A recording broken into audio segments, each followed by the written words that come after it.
Hey everybody, Jeremy here. So today we're going to be taking a look at this new NECA Toys 6.5-inch Master Splinter figure from the Teenage Mutant Ninja Turtles movie, the first one. Now right before this, I also did a review on the Shredder figure, so if you haven't checked out that review, go ahead and do that because that figure is really awesome. So this is a GameStop exclusive. It's $24.99. You can find it on GameStop.com. You might be able to find it in stores too, but if it's anything like the Turtles were when they were released, it may be kind of difficult to find them.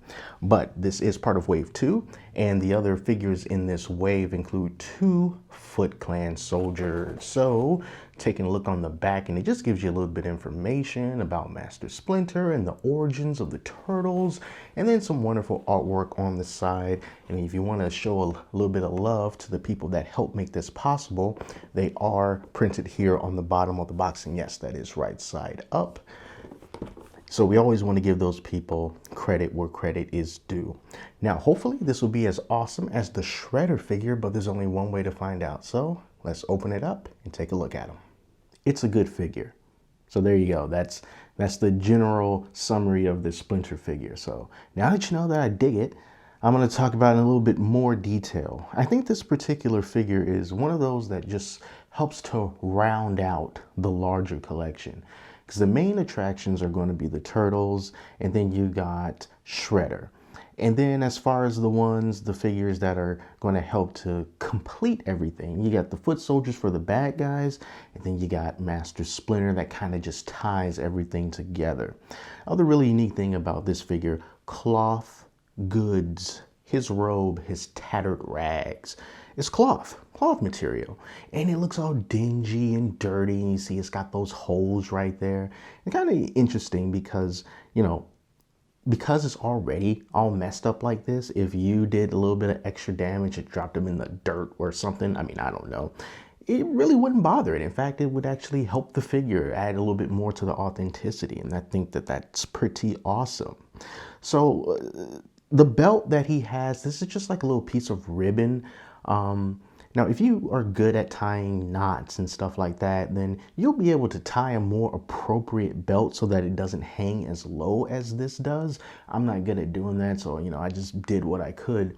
But you can definitely shorten it up, and then you can get it so that it can be somewhat almost like right at the thigh level, and then you'll have yourself a nice little knot if that's something that you're interested in. You may notice that he is holding the TCRI canister.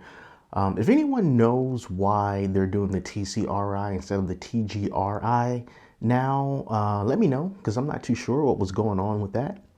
But this is just one of the accessories that he has. I'm going to move him around, so I'm going to move this to the side. And then also, as far as accessories go, he comes with some nunchucks that I just sort of put right here. Nice detail on the nunchucks. They are painted to look a little bit worn. They got a little bit of black paint on them, so you know it gets the job done. And then he also comes with a slice of pizza, the same slice of pizza that you would see with the Turtles when they were released as GameStop exclusives as single packs. Now let's talk a little bit about articulation. Now the best point of articulation on this Splinter figure, in my opinion, is his head, because this. Look how high you can lift his head up. That is really, really awesome. And it was pretty easy to do so. But one thing that I did notice on my Splinter figure, as I'm moving his head up and down, this happens. So his head comes off as well. You can see like the little ball joint inside of his head, and I'll just kind of put that back down in there. But his head has a really nice range, and I think that really helps to get some cool poses if you wanted to have him looking into the sky or looking up at someone like Shredder. Now, some other points of articulation include double jointed elbows as well as double jointed knees. And because these are cloth goods and this is a cloth robe, you don't have to worry about it kind of getting in the way of the articulation like you would if you're dealing with plastic and rubberized pieces, those can hinder the articulation, but not so much with the cloth. If you did want to take this rope off, you can. It's really just being secured with the ribbon. So once you take the ribbon off, you can just derobe him if you want, but why would you want to do that? Let's talk about the tail over here. Now, when he comes out of the box, the tail is going to be facing like kind of straight back like this. And when his tail is facing straight back like that, without the curve in it, it makes it difficult for him to stand because the tail will start pushing him all around. Fortunately, you can bend the tail and you can move it just like this. It's going to be stiff at first, but you can do it. And when you do that, it allows him to get all of the weight on his feet. And then the tail, can act as a support for the rest of his body. Now, unlike Shredder, Splinter does have some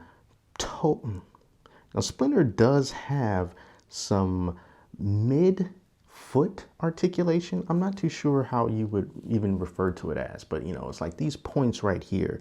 It works just like how toe articulation would work, but it's not just his toes. It's like the entire front half of his foot, so you can use that. But this is Master Splinter. You're not really going to be getting a lot of crazy poses out of him. You want him to be kind of stoic, just holding things, kind of pointing at something. If you want to do that with his hand, look like he's imparting wisdom upon you.